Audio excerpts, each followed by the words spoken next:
سنت بانی دعوت اسلامی حضرت علامہ مولانا ابو بلال محمد الیاس عطار قادری رضوی دامت برکاتہم العالیہ اپنے رسالہ قضا نمازوں کا طریقہ میں درود شریف کے متعلق حدیث پاک نقل فرماتے ہیں کہ دو جہاں کے سلطان سرور ذی شان صلی اللہ تعالی علیہ وآلہ وسلم کا فرمان مغفرت نشان ہے کہ مجھ پر درود پاک پڑھنا پل صراط پر نور ہے، سبحان اللہ، اور جو روز جمعہ مجھ پر 80 بار درود پاک پڑھے اس کے 80 سال کے گناہ معاف ہو جائیں گے۔ صلو علی الحبیب صلی اللہ علی محمد صلی اللہ علیہ وآلہ وسلم۔ پیارو محترم اسلام بھائیو، حضرت سیدنا ابراہیم بن آدم علیہ رحمت اللہ الاکرم کی خدمت سراپا عظمت میں ایک شخص حاضر ہوا اور عرض کی، علی جا مجھ سے بہت گناہ سرزد ہوتے ہیں، آپ رحمت اللہ تعالی علیہ مجھے گناہوں کا علاج تجویز فرمائیے۔ آپ رحمت اللہ تعالی علیہ نے پہلی نصیحت کرتے ہوئے فرمایا کہ جب گناہ کرنے کا پکا ارادہ ہو جائے تو اللہ عز و جل کا رزق کھانا چھوڑ دو۔ اس شخص نے حیرت سے عرض کیا، حضرت آپ کیسی نصیحت فرما رہے ہیں، یہ کیسے ہو سکتا ہے جبکہ رزاق عز و جل وہی ہے، تو میں اس کی روزی چھوڑ کر بلا کس کی کھاؤں گا؟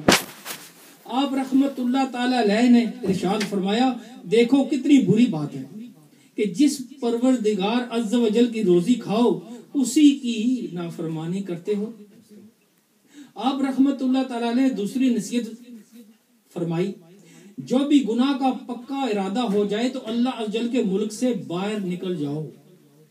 اس نے عرض کی، حضور یہ بھی کیسے ہو سکتا ہے؟ تمام مشرق مغرب شمال جنوب دائیں بائیں اوپر نیچے الغرض جدھر جاؤں ادھر اللہ عز و جل ہی کا ملک پاؤں۔ اللہ عز و جل کے ملک سے باہر نکلنے کی کوئی صورت ہی نہیں۔ آپ رحمت اللہ تعالی علیہ نے ارشاد فرمایا، دیکھو کتنی بری بات ہے کہ اللہ عز و جل کے ملک میں بھی رہو اور پھر اس کی نافرمانی بھی کرو۔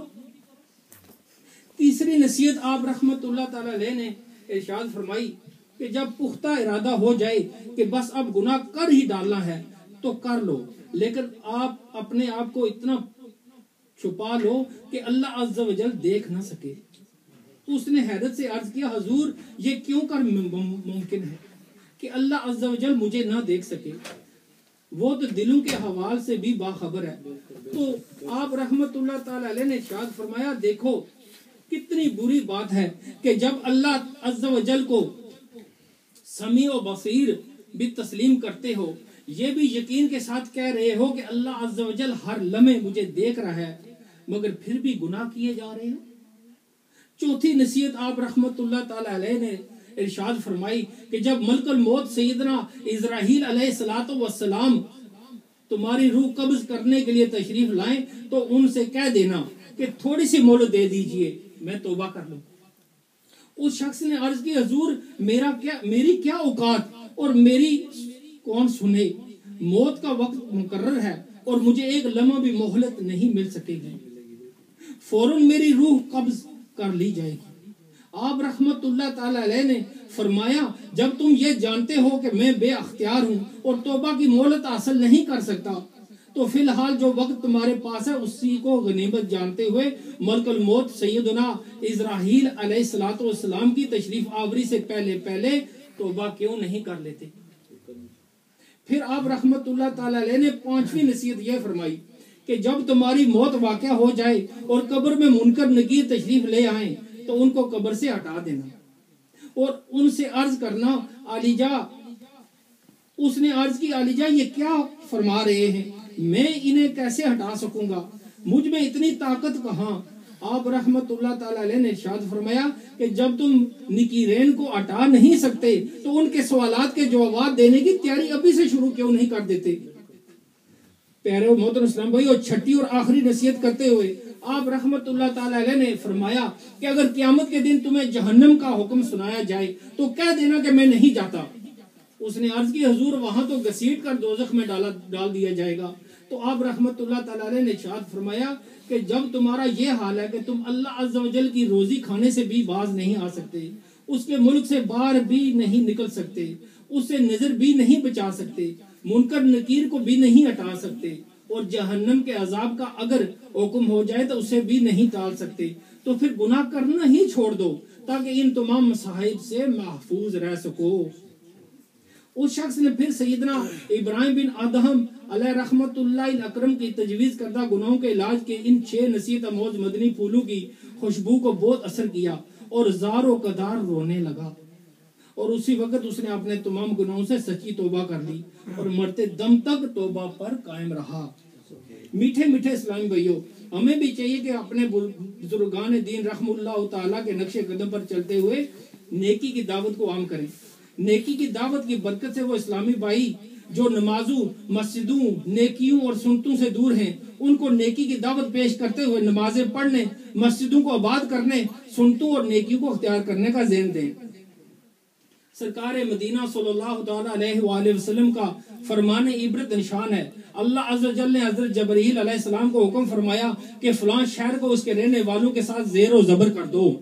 حضرت جبرائیل علیہ السلام نے عرض کی، اے رب عز و جل، ان لوگوں میں تیرا ایک فلاں نیک بندہ بھی ہے جس نے پلک جھپکنے کی مقدار بھی تیری نافرمانی نہیں کی۔ اللہ عز و جل نے فرمایا، شہر ان پر الٹ دو کیونکہ ان کا چہرہ میری نافرمانیاں دے کر کبھی متغیر نہیں ہوا۔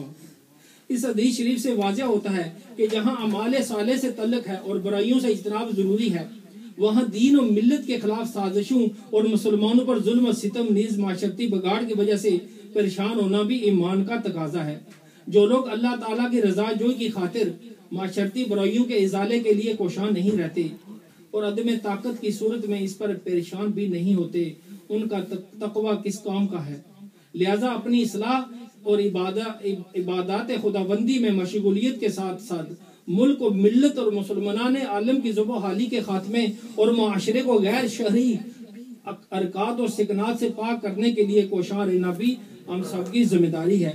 نیکی کی دعوت کو عام کرنے کے لیے ہر اسلامی بھائی اپنا یہ ذہن بنائے کہ مجھے اپنی اور ساری دنیا کے لوگوں کی اصلاح کی کوشش کرنی ہے انشاءاللہ عز و جل۔ حضرت سیدنا ابن عباس رضی اللہ تعالیٰ عنہ سے روایت ہے کہ نبی کریم صلی اللہ تعالیٰ علیہ وآلہ وسلم کا فرمان عالی شان ہے، جب تم جنت کی کیاروں سے گزرا کرو تو اس میں سے کچھ پھول چن لیا کرو۔ صحابہ کرام علیہم رضوان نے عرض کی، یا رسول اللہ صلی اللہ علیہ وآلہ وسلم، جنت کی کیاریاں کون سی ہیں؟ فرمایا، علم کی محفلیں۔ اللہ عز و جل ہمیں علم دین سیکھنے، سکھانے، نیکی کی دعوت دینے اور برائیوں سے منع کرنے کی توفیق عطا فرمائے۔ اللہ عز و جل ہمیں مدنی قافلوں میں سفر کرنے اور دوسروں کو بھی اس کی دعوت دینے کی توفیق عطا فرمائے۔ اللہ عز و جل ہمیں مدنی انعامات کا عامل بنائے۔ انشاءاللہ عز و جل دعوت اسلامی کے مدنی قافلے ہر مہینے شہر اور کہیں دوسرے شہروں میں بھی، یہاں لوکل بھی سفر کرتے رہتے ہیں۔